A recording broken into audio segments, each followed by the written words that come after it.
শুল্ক পুনর্বিবেচনা চেয়ে ট্রাম্পকে প্রধান উপদেষ্টার চিঠি, সরাসরি দর কষাকষির আহ্বান ব্যবসায়ীদের। গাজা ইসরায়েলি বর্বরতার প্রতিবাদে সারা দেশে বিক্ষোভ, তীব্র নিন্দা অন্তর্বর্তী সরকারের। আগামী ডিসেম্বরে ভোটের প্রস্তুতি চলছে জানালো ইসি, নির্বাচনী আচরণ বিধিমালার খসড়া প্রায় চূড়ান্ত। বিনিয়োগ আকর্ষণে সরকারের উদ্যোগ ইতিবাচক মন্তব্য বিদেশিদের, নতুন উদ্যোক্তাদের সহায়তায় তহবিল গঠন। এবং শুল্ক আরোপের প্রভাবে এশিয়ার পুঁজিবাজারের রেকর্ড পতন, বিশ্বে তেলের দাম 4 বছরের মধ্যে সর্বনিম্ন। আমন্ত্রণ টিভিএস নিউজ অব দ্য ডেতে, সাথে আছে আমি রঞ্জু ইফতেখার। এতক্ষণ দেখছিলেন সংবাদ শিরোনাম, এবারে জানাবো বিস্তারিত। যুক্তরাষ্ট্রের বাজারে বাংলাদেশি পণ্যে 37% পাল্টা শুল্ক আরোপ 3 মাসের জন্য স্থগিত করার অনুরোধ করেছেন প্রধান উপদেষ্টা অধ্যাপক ডক্টর মোহাম্মদ ইউনূস। 7 এপ্রিল যুক্তরাষ্ট্রের প্রেসিডেন্ট ডোনাল্ড ট্রাম্পকে এ বিষয়ে চিঠি দিয়েছেন তিনি। প্রধান উপদেষ্টার কার্যালয় এই তথ্য নিশ্চিত করেছে। চিঠিতে তিনি যুক্তরাষ্ট্রের পণ্য বাংলাদেশের বাজারে প্রবেশে শুল্ক সুবিধা দেওয়ার কথাও বলেছেন। ট্রাম্পের শুল্ক আরোপ নিয়ে এদিন উদ্বেগ প্রকাশ করেছেন ব্যবসায়ীরা। বনানীতে একটি হোটেলে সংবাদ সম্মেলনে international chamber of commerce ICC বাংলাদেশের সভাপতি মাহবুবুর রহমান বলেন, এই পরিস্থিতিতে সরকার ঠিক পথেই এগোচ্ছে। যুক্তরাষ্ট্রের সঙ্গে সরাসরি দর কষাকষি করতে হবে, নিছক চিঠিপত্র আদান প্রদান করে হবে না। ফিলিস্তিনের গাজা ইসরায়েলি বাহিনীর চলমান বর্বরতার প্রতিবাদে এবং ফিলিস্তিনিদের প্রতি সংহতি জানিয়ে রাজধানী সহ সারা দেশে সাধারণ ধর্মঘট কর্মসূচি হয়েছে। গণহত্যার প্রতিবাদে 7 এপ্রিল ফিলিস্তিনিদের পক্ষে বিশ্বব্যাপী গড়ে ওঠা আন্দোলনের সঙ্গে সংহতি প্রকাশ করে এই কর্মসূচি পালন করা হয়। ঢাকায় বেলা 1:45টার দিকে মার্কিন দূতাবাসের উল্টো দিকের পথচারী সেতুর সামনে একদল শিক্ষার্থী বিক্ষোভ করেন। তারা গাজায় ইসরায়েলের নারকীয় হামলার বিরুদ্ধে ক্ষোভ জানান।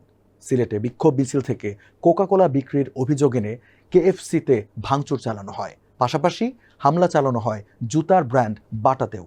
বিকালে ফিলিস্তিনে গণহত্যা এবং মানবাধিকার লঙ্ঘনের তীব্র নিন্দা জানিয়েছে বাংলাদেশ।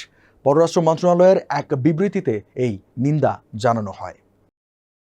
আগামী ডিসেম্বরে ভোটের প্রস্তুতি চলছে বলে জানিয়েছেন নির্বাচন কমিশনার মোহাম্মদ আনোয়ারুল ইসলাম সরকার।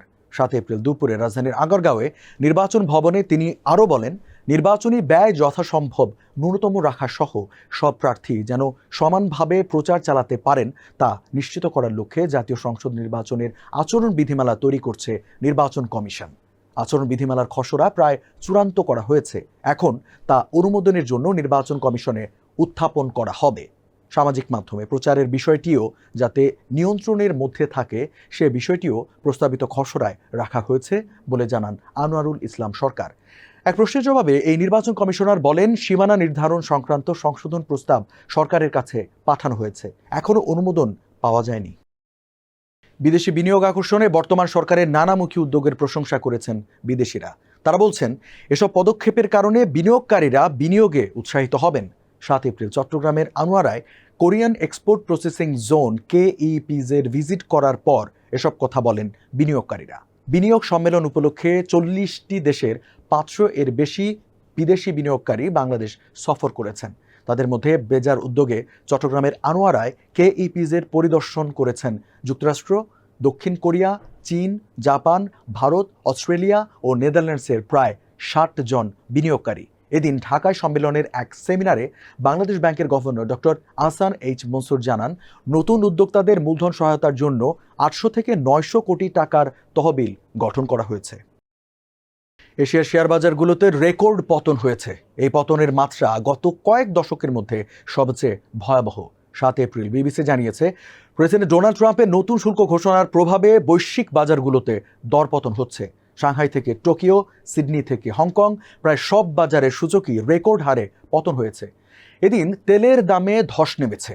CNN এক খবরে জানিয়েছে, বিশ্ববাজারে ব্রেন্ট ক্রুড অয়েলের দাম 3.5% কমে ব্যারেল প্রতি $63.30 লেনদেন হয়েছে। যুক্তরাষ্ট্রের মানদণ্ড ওয়েস্ট টেক্সাস ইন্টারমিডিয়েট তেলও 3.5% কমে ব্যারেল প্রতি $59.84 নেমে এসেছে।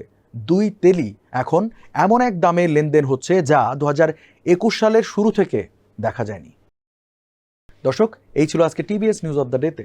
এতক্ষণ সাথে থাকার জন্য ধন্যবাদ সবাইকে।